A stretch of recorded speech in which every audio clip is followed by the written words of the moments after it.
I believe that the world needs digital currencies. Why? They're faster, they're more efficient, and they're more effective. Let me give you my reasons. Today's world, we've seen governments mismanage economies, print more money, and devalue the currency, the money that you have in your pocket. Wouldn't it be better to have digital currencies that governments can't control? The individual controls. He chooses which digital currency that he wants to use, choosing transparency and choosing privacy if he wants to, but no control from anybody else. A computer keeps count. That's more effective.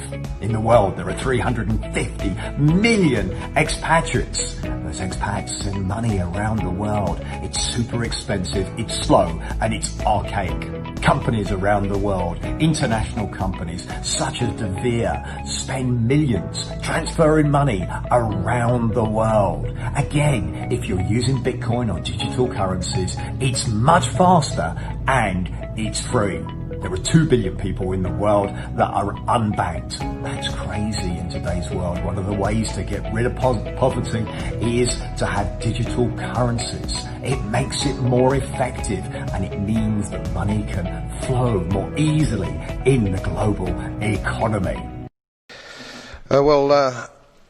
Commissioner, Mr. President, I rise again, I'm afraid, to make the same old hoary speech that I've been making here for several years. And that is, it is my opinion that you do not really understand the concept of banking. All the banks are broke.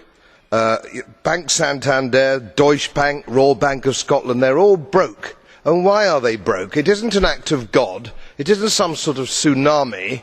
They're broke because we have a system called fractional reserve banking, which means that banks can lend money that they don't actually have.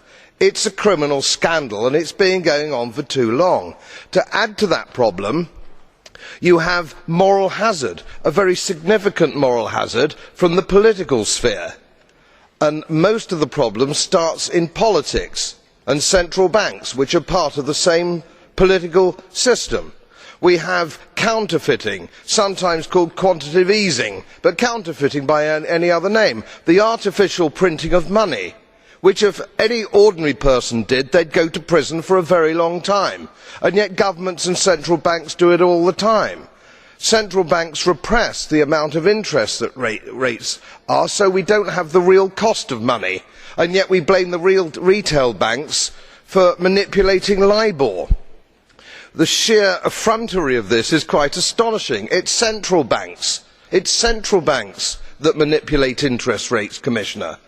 And plus, underneath all this, we talk loosely, in a rather cavalier fashion, do we not, about deposit guarantees. So when banks go broke through their own incompetence and chicanery, the taxpayer picks up the tab. It's theft from the taxpayer. And until we start sending bankers, and I include central bankers and politicians, to prison for this outrage, it will continue.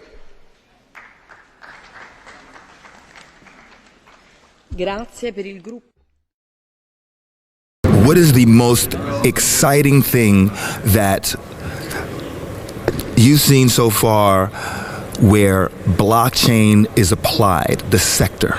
The sector? The sector. So what is the most exciting for me is what blockchain can do for the poorest people in the world. It comes to financial inclusion, that for the first time ever, everyone in the world can be a part of the global economic system. And the financial exclusion is one of the biggest factors that contribute to poverty. So by increasing financial inclusion, we can take many people from poverty. Also, corruption will be decreased by blockchain and by cryptocurrencies, because suddenly you have an immutable decentralized database, and I think it will be a standard for governments to use it. The UN or the international community will just tell countries that do not use blockchain, why don't you use blockchain for public records? Because public records should be public. There's no reason to not have them on a blockchain. So corruption is another huge aspect of it, and the hyperinflation. If you live in Singapore or in Sweden or in the US, you might not have experienced hyperinflation. But if you talk with people from Venezuela, from Belarus, from Zimbabwe, they know how it's like to wake up and suddenly your value in your currency is not worth anything. But now those people have an option to store them in cryptocurrencies instead, where you know how much is printed, where you know how the currency will develop, because it's coded.